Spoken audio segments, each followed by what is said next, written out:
Navajo Ranger. You ever hear of those? Yes. So they went to the Federal Law Enforcement Training Center, full law enforcement credentials, super smart guy. He comes back, he works 10, 15 years for the Navajo Rangers. One day the lieutenant calls him in, he and his partner. They say, hey, you got a new assignment. Oh, what's that? You're going to do nothing but investigate Bigfoot and UFOs. He goes, wait a minute, I didn't sign up for that. He goes, I don't care. That's your new job. Because you guys are the two most credible people I have, you're going to go do that. Well, because why? They had some sort of a suspicion?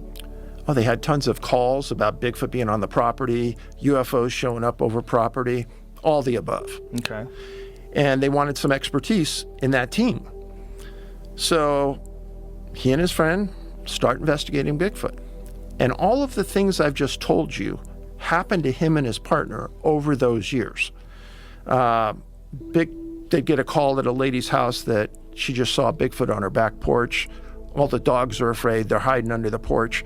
He goes there and he finds a track in a straight line. One thing about Bigfoot, as you and I would walk down a street, we walk staggeredly. Bigfoot walks 1 foot right in front of the other. And that's how you'll know it's real. Doesn't walk staggered like you and me. It walks like it's doing a DUI checkpoint? Exactly. Yes. Like it's walking on a balance beam. Huh. And he talked about the stride was 4 or 5 feet. He goes, I couldn't do it. And just like you were saying, that the track was so deep in the soil, they couldn't match it. He said it had to have been hundreds and hundreds of pounds. That's just one thing. But over the years, they started to make this association between Bigfoot and UFOs. They did this all on their own. And then he talked about the Native American belief. Well, Native Americans believe that they came from the stars. Each tribe does. And just like you said, all of the tribes have a different name for these. Yeah. But no tribe believes it's an animal. Really? No tribe believes it's an animal. What do they think it is? It's a human. It's an offshoot. There's a very... They think it came from the stars? They came from the stars. There's a very, very famous set of stories coming out of the Pacific Northwest out of the 1920s and 30s, where a tribe of Native Americans hear that there's some people walking down a trail through the woods. Bigfoot walks in front of them, starts throwing rocks at him, doesn't hit him, throwing rocks at him. The people go home, they tell the sheriff, hey, these huge hairy things are throwing rocks at us.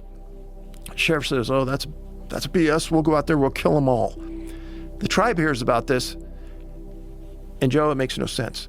They have a press conference. Swears I'm talking to you. And 3 tribes in the Pacific Northwest have a press conference, and it's in the Oregonian newspaper on the front page. When I found it, I said, how come no other Bigfoot researchers ever talked about this? Why? Because it doesn't support their belief system that they think it's an ape or a gorilla, and here the tribe's saying, it's a tribe of people.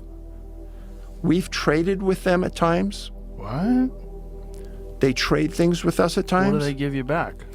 Sometimes they will give them ornaments or certain kinds of foods that they have a tough time getting, and they will come back and they will give them certain kinds of food, animals, etc. But in this story on the front page of the Oregonian, they talk about this. And when I've gone to the Pacific Northwest, and Joe, there's not one tribe up there that believes they're an animal.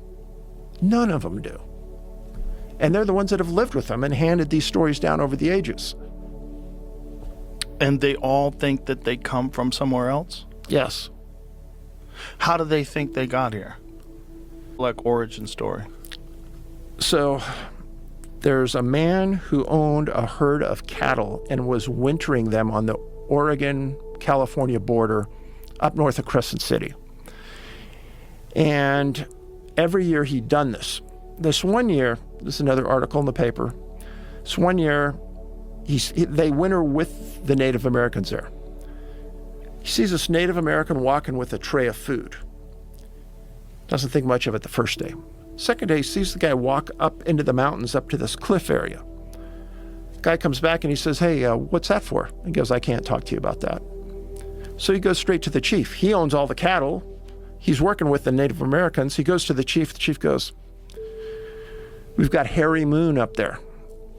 Harry Moon.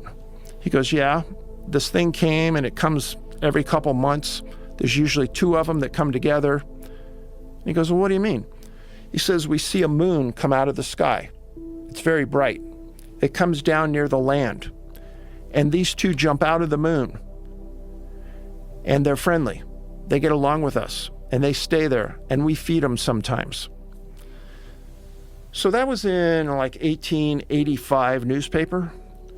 And you think about that story, how else would they describe an orb, say? Right.